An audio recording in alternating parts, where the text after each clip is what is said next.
ارباز کا گھر اپنے نام لگوا کے اور اس کو بیچ کے بھی ملک بلال کو ابھی سکون نہیں آیا، اور اب اس کی نظر ہے سونیا کے زیورات پہ۔ سونیا جب اپنی الماری سیٹ کر رہی ہوتی ہے تو ملک بلال اس کے کمرے میں چلے جاتے ہیں اور اس کے بعد اسے کہتے ہیں کہ تمہارے زیورات یہاں پہ محفوظ نہیں ہیں، تم انہیں میرے پاس رکھوا دو۔ ویسے بھی گھر کی باقی ساری عورتوں کے زیورات میرے پاس ہی ہیں اور بالکل محفوظ جگہ پہ پڑے ہیں، تو میں ان کو بھی محفوظ مقام پہ رکھ دوں گا۔ ایسے ہی گھر میں تمہاری الماری میں پڑے کوئی نہ کوئی دیکھ سکتا ہے۔ اب سونیا بیچاری تو ویسے بھی بہت جلد اعتبار کر لیتی ہے، تو وہ اپنے زیورات ملک بلال کے حوالے کر دے گی۔ ادھر سونیا اور ارباز جو کہ سونیا کے ماموں اور مومانی کو اپنے گھر انوائٹ کر کے چلے جاتے ہیں کہ آپ نے لازمی آنا ہے، تو سعدیہ ویکینڈ پہ ان کو ارباز کے گھر لے جاتی ہے۔ ملک بلال ان کو دیکھ کے بہت ہی آؤ بھگت کرتے ہیں، تو بینا کہہ ہی دیتی ہے کہ بھئی بیٹی کے گھر آئے ہیں، اس میں کون سا بڑا کمال کر دیا ہے۔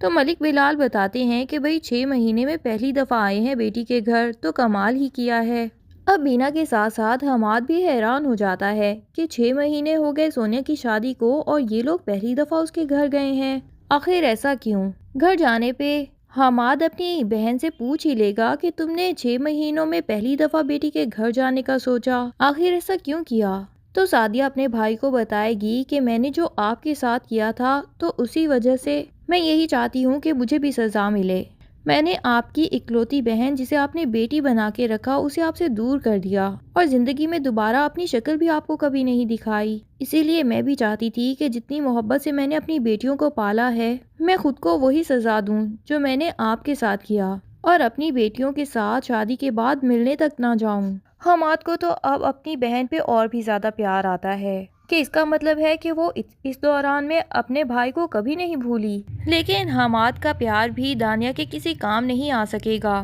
کیونکہ ادھر بینا جس طرح پہلی نظر میں دانیہ کو پسند کرنے لگی تھی، اسی طرح اسی بات پہ صرف دانیہ سے شدید نفرت کرنے لگی ہے، کیونکہ وہ سعدیہ کی بیٹی ہے، اور بینا کے ساتھ ساتھ ہی اس کا بیٹا ولید بھی بغیر دانیہ کو جانے اس سے نفرت کرنا شروع ہو گیا ہے۔ حیرت کی بات تو یہ ہے کہ دانیہ کو منگنی والے دن ہی اندازہ ہو جاتا ہے کہ ولید کتنا بڑا ریڈ فلیگ ہے، لیکن اس کے باوجود وہ اسے شادی کے لیے راضی ہو جاتی ہے۔ ہوتا کچھ یوں ہے کہ بینا اپنے بیٹے کو بار بار کہتی ہے کہ تم یہی اپنی منگیتر کے پاس بیٹھو، کچھ باتیں کرو۔ ویسے بھی دانیہ بتا رہی ہے کہ اس کی ماں تمہارے ساتھ اسے فون پہ بات کرنے کی پرمیشن نہیں دے گی، تو یہی وقت ہے اچھے سے اپنی منگیتر کے ساتھ اور ہونے والی بیوی کے ساتھ گزارو۔ لیکن ولید کہہ دیتا ہے کہ نہیں، مجھے یہاں کھانا نہیں کھانا، میں آپ کے ساتھ ہی بیٹھ کے کھاؤں گا۔ اور پھر بینا دانیہ کو یہ شو کروا کے جاتی ہے کہ میرا بیٹا ہی رہے گا، یہ کبھی تمہارا شوہر نہیں بن پائے گا،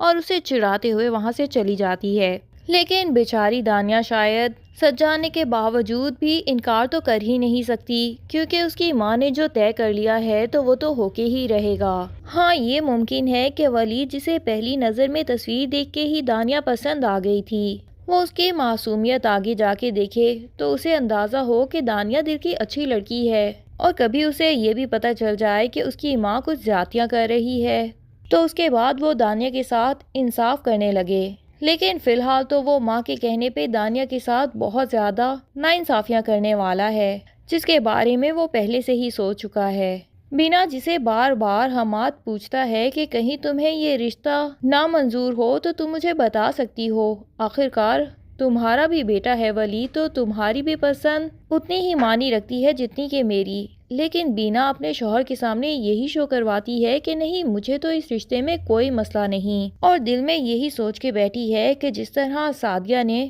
میرے بھائی کو ریجیکٹ کر کے اور بھاگ کے شادی کر کے میری ناک کٹوائی تھی، میں اپنی بےعزتی کا اب بدلہ لے سکتی ہوں، تو میں کیوں اسے جانے دوں؟ دانیہ کو تو اس گھر کی بہو بنا کے لاؤں گی ہی، اور اس کے بعد اس کی زندگی اتنی اجیرن بنا دوں گی کہ سعدیہ بھی اپنے کانوں کو ہاتھ لگائے گی کہ اس نے کس کے ساتھ پنگا لیا تھا۔ دوسری طرف مراد حسین اور نیاز حسین جو کہ سونیا کی شادی کے فوراً بعد دانیہ کی شادی کے خلاف تھے، پر سعدیہ کو یہ بات سمجھ نہیں آ رہی تھی، اور اس نے تو صاف صاف کہہ دیا تھا کہ میں نے تو سونیا کا رشتہ بھی ایسی جگہ طے کیا ہے جہاں نہ تو جہیز دینے کی ضرورت پڑی اور نہ ہی کوئی اور خرچے ہوئے، تو پھر آخر مسئلہ کیا ہے؟ لیکن اس کے باوجود نیاز حسین اپنی دوسری بیٹی کو بھی پورا جہیز دے گا۔ اور 30 لاکھ کی رقم اس کے اکاؤنٹ میں ڈلوا کے چیک اس کے حوالے کر دیں گے اور اسے بتائیں گے کہ تمہارے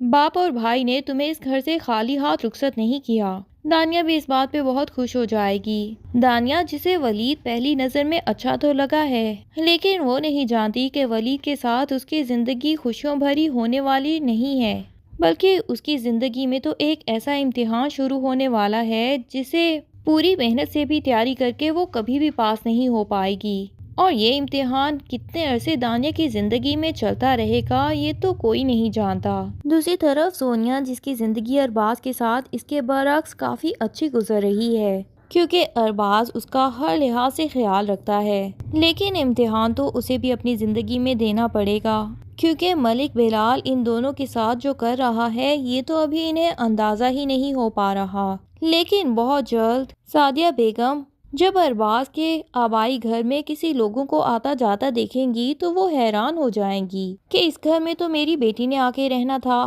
پھر یہ کن لوگوں کے پاس ہے؟ اور پوچھنے پہ جب پتہ چلے گا کہ وہ لوگ یہ گھر ملک بلال سے خرید چکے ہیں تو اب جا کے سعدیہ کو اندازہ ہوگا کہ اس نے جتنی بھی عقل لڑانے کی کوشش کی الٹا گھاٹے کا سودا ہی کیا ہے، اور اب یہ اصلیت ارباز اور سونیا کو بتانے کے باوجود کوئی فائدہ نہیں ہونے والا، کیونکہ ملک بلال تو وہ گھر کب کا بیچ کے اور پیسے کھا بھی چکا ہے۔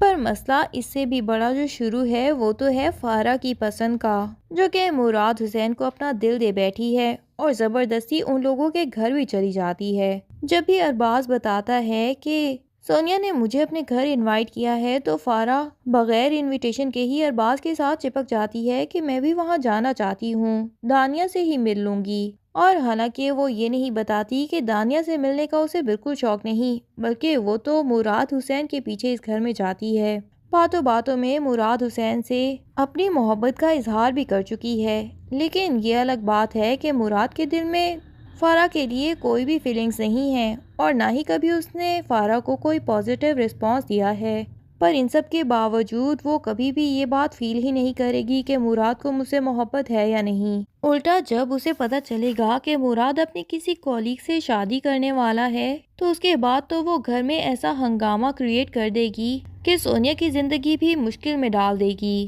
اور اپنے باپ کو یہی بتائے گی کہ مراد نے مجھے اپنی جھوٹی محبت کے جال میں پھنسانے کی کوشش کی، اور اس کے بعد میرے سے وعدے کرنے کے بعد وہ اپنی کسی کولیگ سے شادی کرنے والا ہے۔ ملک بلال سے تو یہ بات بالکل برداشت نہیں ہوگی کہ اس کی اکلوتی سگی بیٹی کے ساتھ کوئی اس طرح دھوکہ کرے، اس سے اپنی بیٹی کے آنسو بالکل برداشت نہیں ہوں گے، اور پھر وہ کس طرح مراد حسین کو اپنے چنگل میں پھنسانے کی کوشش کرے گا۔ یہ سب جاننے کے لیے ڈرامے کی نیکسٹ ایپیسوڈز کا انتظار کیجیے۔ تب تک کے لیے اللہ حافظ۔ ویڈیو پسند آئے تو لائک اینڈ کمنٹ ضرور کر دیں، اور چینل کو سبسکرائب کرنا نہ بھولیے۔ شکریہ۔